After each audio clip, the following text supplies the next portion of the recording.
नमस्कार, मैं हूं शुभ मिश्रा और आप देख रहे हैं अपना बिहार। चलिए करते हैं बुलेटिन की शुरुआत। वैशाली पुलिस ने स्वर्ण कारोबारी पंकज हत्याकांड का खुलासा कर दिया है। पुलिस ने हत्याकांड के 3 आरोपियों को गिरफ्तार कर लिया। इनमें से 2 आरोपी वारदात के बाद दिल्ली भाग गए थे, जहां से पुलिस ने दोनों को धर दबोचा है। दरअसल 22 अप्रैल को सहदेई थाना इलाके में लूटपाट का विरोध करने पर अपराधियों ने पंकज को गोली मारकर उसकी हत्या कर दी। हत्याकांड का पुलिस ने खुलासा करते हुए 3 आरोपियों को धर दबोचा। साथ ही उनके पास से एक पिस्टल और एक देसी कट्टा भी बरामद किया। स्वर्ण व्यवसायी जो थे पंकज कुमार, उनकी हत्या हुई थी, तो उसका सफल उद्भेदन हो गया है।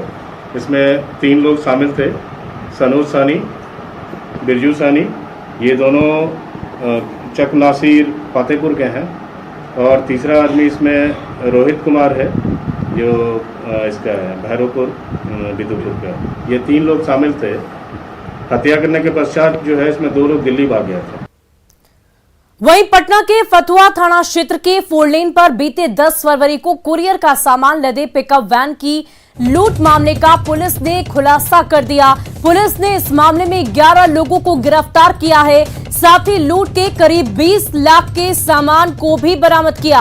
वहीं इस मामले में संलिप्त दूसरे आरोपियों की गिरफ्तारी को लेकर भी छापेमारी की जा रही है। अपराधियों ने पिकअप वैन पर लदे करीब 80 लाख के सामान की लूट की थी। गिरफ्तार सभी 11 आरोपी वैशाली के रहने वाले हैं।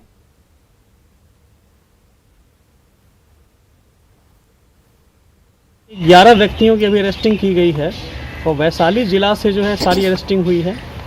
और जो सामान है उसका एक सिग्निफिकेंट पोर्शन जो है वो इसमें रिकवर किया गया है। और इसमें हमारी टीम गठित हुई थी एसडीपीओ फतुहा महोदय के नेतृत्व में। 3-4 दिनों की लगातार छापेमारी और मेहनत के उपरांत जो है हम लोगों ने इस कांड का जो है सफल उद्भेदन किया है। वहीं सिवान में अपराधियों ने कई राउंड हवाई फायरिंग की है। 2 बाइक पर सवार 5 अपराधियों ने बाजार में हवाई फायरिंग कर दहशत फैला दी। वीडियो मैरवा थाना के करछुई बाजार की है, जहां कारोबारी मुकेश कुमार कानूनी रंगदारी नहीं देने पर फायरिंग का आरोप लगाया है। वहीं पुलिस ने इसे आपसी विवाद से जोड़कर इस मामले को सामने रखा है। तो ये तस्वीरें देख सकते हैं आप, किस प्रकार बीच बाजार में कई राउंड फायरिंग की गई है। सिवान से ये बड़ी खबर आपको बता रहे हैं, जहां दहशत फैलाने के लिए इस तरह की वारदात को अंजाम दिया गया।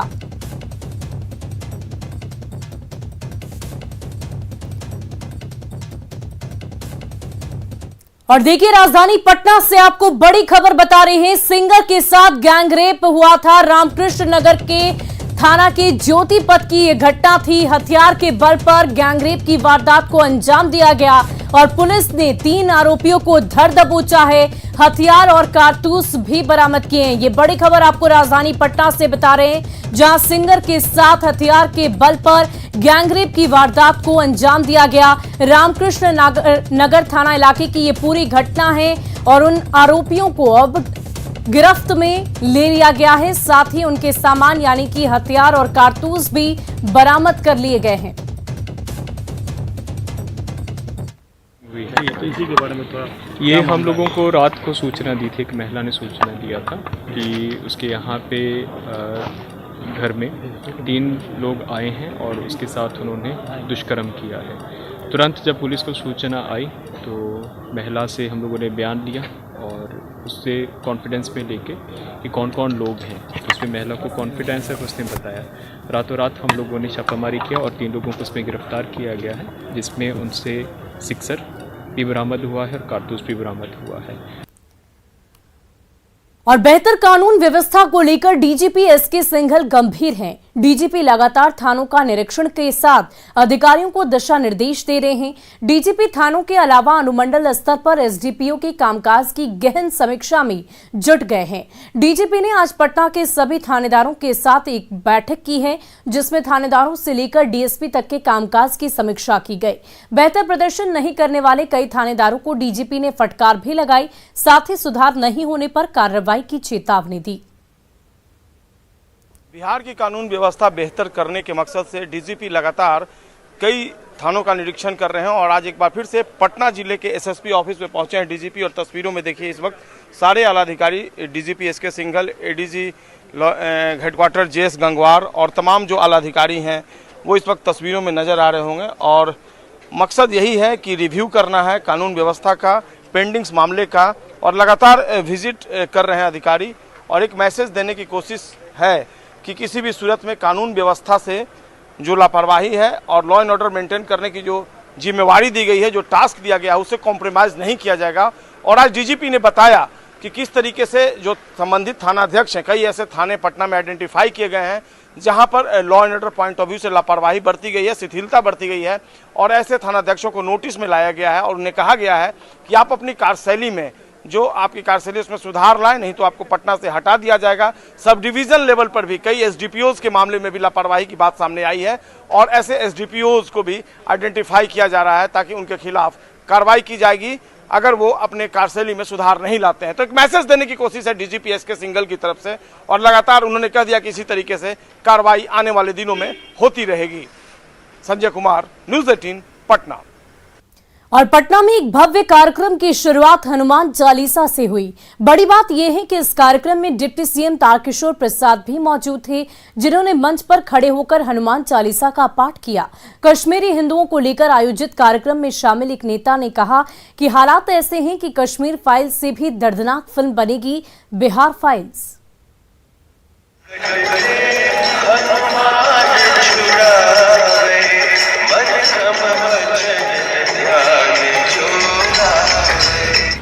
कार्यक्रम था कश्मीरी हिंदुओं पर अत्याचार को लेकर परिचर्चा का, जिसकी शुरुआत हनुमान चालीसा से हुई।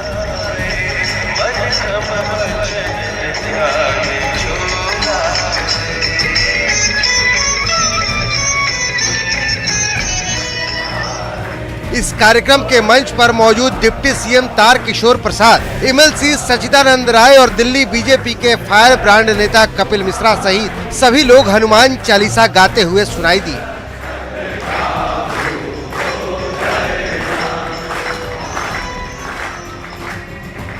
कुछ इस तरह के कठिनाइयाँ होती है तो उन कठिनाइयों के क्षण में हनुमान चालीसा बड़ा एक ताकत और ओज देने का काम करता है। और हिंदुस्तान के सभी नागरिकों को भारत में जीने का हक है, चाहे कश्मीर के हिंदू पंडित हों या कोई भी किसी भी वर्ग एवं संप्रदाय के हों। वहीं समारोह की शुरुआत में हनुमान चालीसा का सवाल जब एमएलसी सच्चिदानंद राय से पूछा गया तो एक कदम और आगे बढ़ गए। हिंदुओं का कोई भी कार्यक्रम होगा तो इसमें हनुमान चालीसा से ही और भगवत गीता से ही शुरुआत होगा, इसमें कौन सी खराब बात है भाई? ये इसको आप राजनीतिक चश्मे से मत देखिए, ये हिंदुओं के ऊपर वार्ता करने का एक मंच था। यहाँ पर हिंदू आए थे, किसी पार्टी के नेता नहीं आए थे।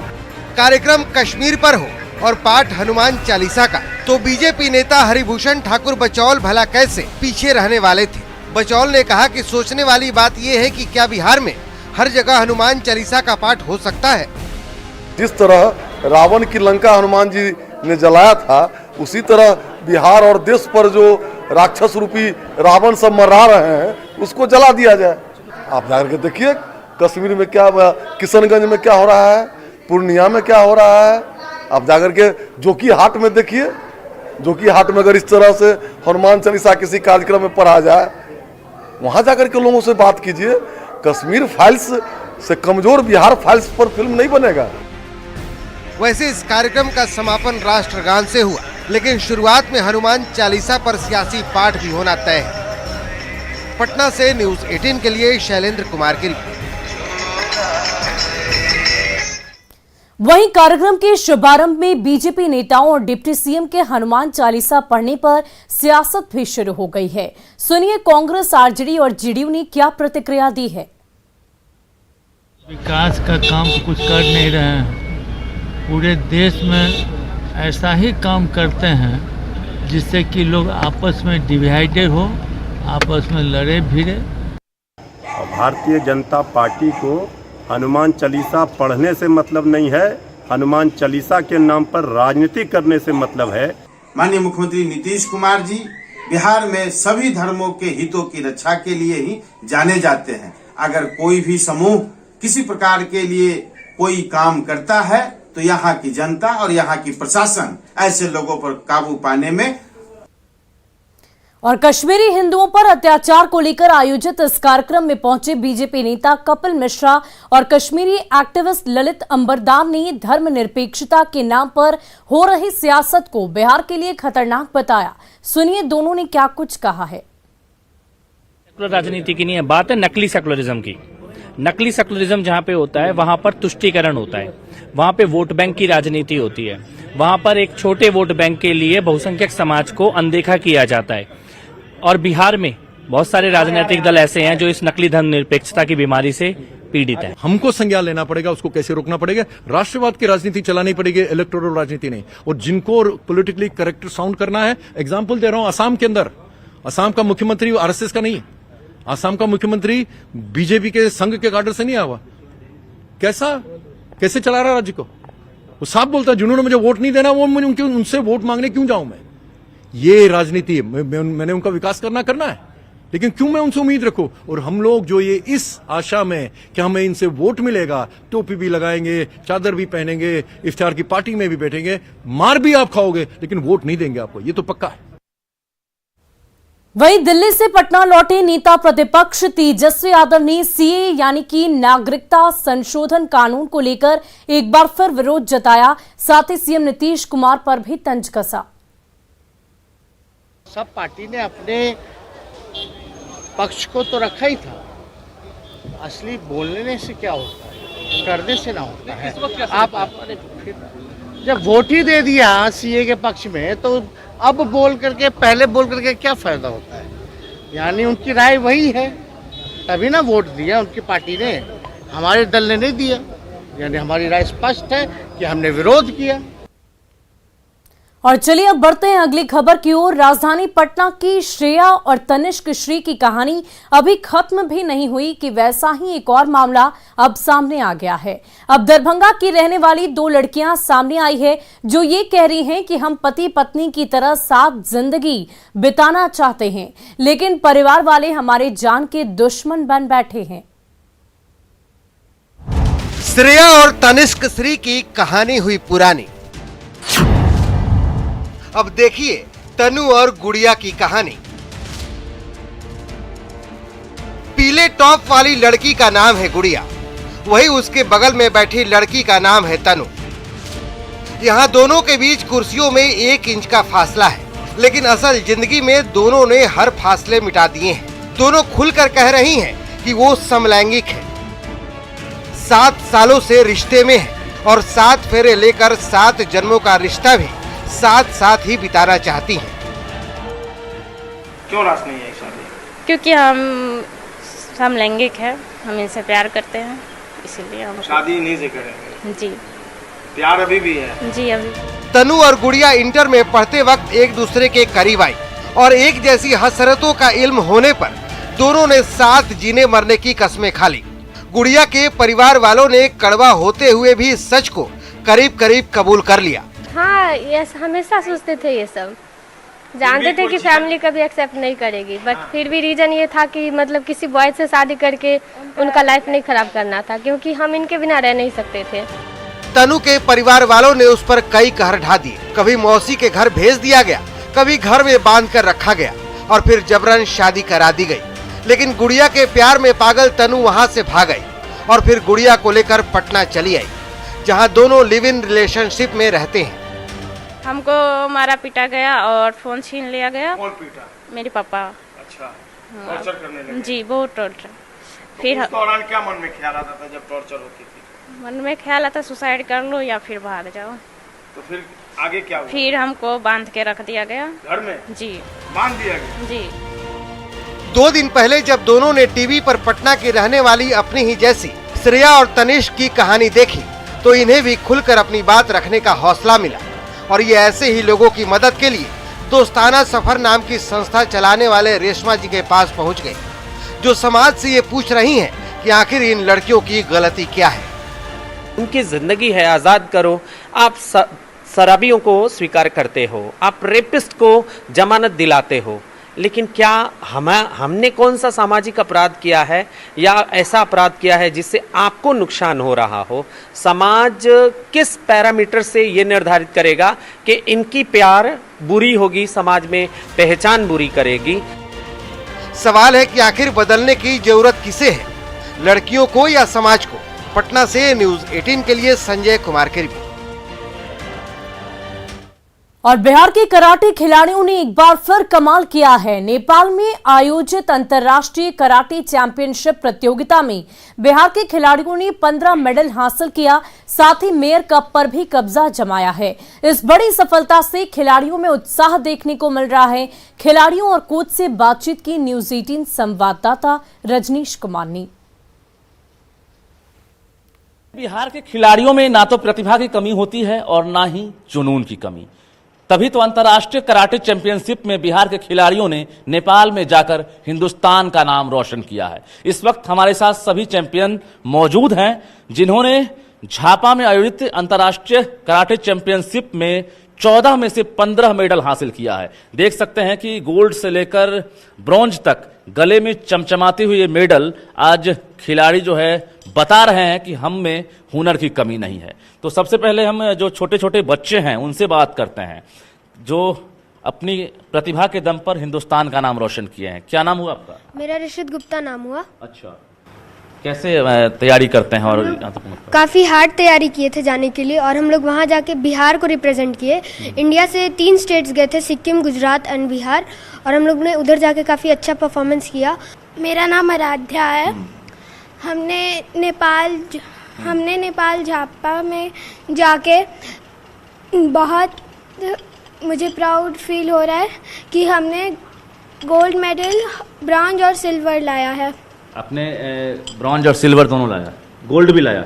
नहीं, मैंने खाली ब्रॉन्ज और गोल्ड लाया है। अच्छा, चलिए 2 मेडल आपको मिला है। हाँ। जिसमें से एक बच्ची ने 2 इवेंट पार्टिसिपेट किए थे, अच्छा परफॉर्मेंस रहा, तो इस कारण से 1 मेडल और बढ़ गया। तो 14 में टोटल 15 मेडल्स है।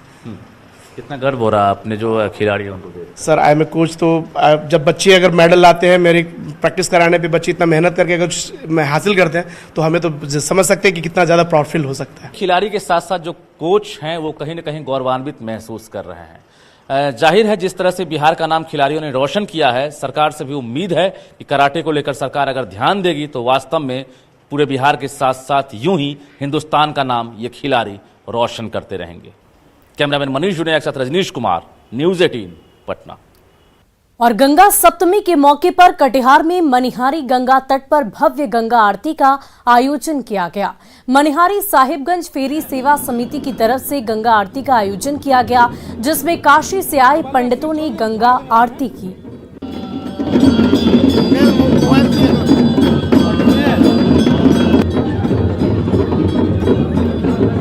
गोपाल भाई सिर छोड़ दिए, हम झाड़ देंगे बाद में।